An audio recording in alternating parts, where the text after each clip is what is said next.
Hi friends, welcome to my recipe corner. അപ്പൊ ഇന്ന് ഈ ചൂട് സമയത്ത് അല്ലെങ്കിൽ നമ്മുടെ ഇഫ്താർ ടൈമിൽ ചെയ്യാൻ പറ്റിയ ഒരു സൂപ്പർ മാംഗോ ഡ്രിങ്ക് ആണ് ഇന്ന് ചെയ്യുന്നത്.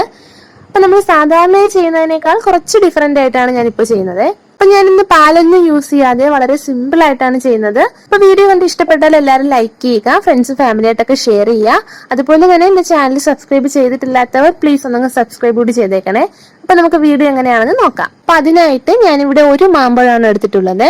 അപ്പൊ ഏത് മാമ്പഴം വേണമെങ്കിലും നിങ്ങൾക്ക് യൂസ് ചെയ്യാം കേട്ടോ. അപ്പൊ ഞാനിവിടെ എടുത്തിരിക്കുന്നത് അൽഫോൻസയാണ്. ഇനി നമുക്ക് ഇതിന്റെ തോലെല്ലാം മാറ്റി ഒന്നങ്ങ് മുറിച്ചെടുക്കാം. ഇനി ഒരു മിക്സർ ജാറിലേക്ക് നമ്മൾ മുറിച്ചു വെച്ചിരിക്കുന്ന മാമ്പഴം ഇട്ട് കൊടുക്കാണ്.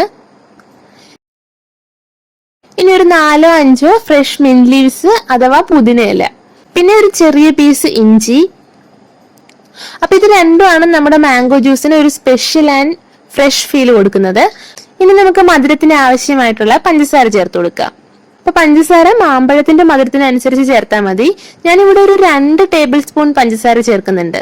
ഇനി കുറച്ചുകൂടി ഹെൽത്തി ആയിട്ടാണെങ്കിൽ പഞ്ചസാരയ്ക്ക് പകരമായിട്ട് തേൻ വേണേലും ഉപയോഗിക്കാമേ. ഇനി നമുക്ക് 1 കപ്പ് വെള്ളം കൂടി ചേർത്ത് ഇതൊന്ന് അടിച്ചെടുക്കാം.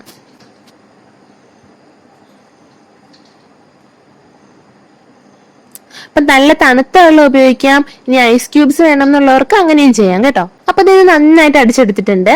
ഇതിപ്പോ ഒരു പൾപ്പ് കൺസിസ്റ്റൻസിയിലാണുള്ളത് കേട്ടോ. ഇനി ഇത് ഏത് കൺസിസ്റ്റൻസിയിലാണോ നിങ്ങൾക്ക് വേണ്ടത് അതുപോലെ അതിനനുസരിച്ചുള്ള വെള്ളം ചേർത്ത് കൊടുക്കണം. അപ്പൊ ഞാനിപ്പോ 1 കപ്പ് വെള്ളം കൂടി ചേർക്കാണ്. അപ്പൊ നിങ്ങൾക്ക് വേണ്ടുന്ന ജ്യൂസിന്റെ ആ ഒരു കൺസിസ്റ്റൻസി നോക്കിയിട്ട് വെള്ളം ആഡ് ചെയ്ത് കൊടുത്താൽ മതി. അപ്പൊ ഇത് ഇവിടെ നമ്മുടെ ജ്യൂസ് റെഡി ആയിട്ടുണ്ട്. ഇനി ഇത് അരിച്ചെടുക്കേണ്ട ആവശ്യമൊന്നുമില്ല കേട്ടോ. അപ്പൊ നമ്മുടെ നല്ല റീഫ്രഷിംഗ് ആയിട്ടുള്ള മാംഗോ ജ്യൂസ് റെഡി ആയിട്ടുണ്ട്. ഈ ചൂടുകാലത്ത് എന്തായാലും ഒരു തവണയെങ്കിലും നിങ്ങളിത് ട്രൈ ചെയ്ത് നോക്കണേ. അപ്പൊ വീഡിയോ ഇഷ്ടപ്പെട്ടാൽ എല്ലാവരും ലൈക്ക് ചെയ്യുക, കമന്റ് ചെയ്യുക, ഫാമിലി ആയിട്ടൊക്കെ ഒന്ന് ഷെയർ ചെയ്യുക. ഇതുവരെ എന്റെ ചാനൽ സബ്സ്ക്രൈബ് ചെയ്തിട്ടില്ലാത്തവർ ഒന്നങ്ങ് സബ്സ്ക്രൈബ് കൂടി ചെയ്യാൻ മറക്കല്ലേ. അപ്പൊ ഇതുപോലൊരു ഈസി ആൻഡ് ടേസ്റ്റി റെസിപ്പി ആയിട്ട് നെക്സ്റ്റ് എപ്പിസോഡിൽ കാണാം. Till then take care and by.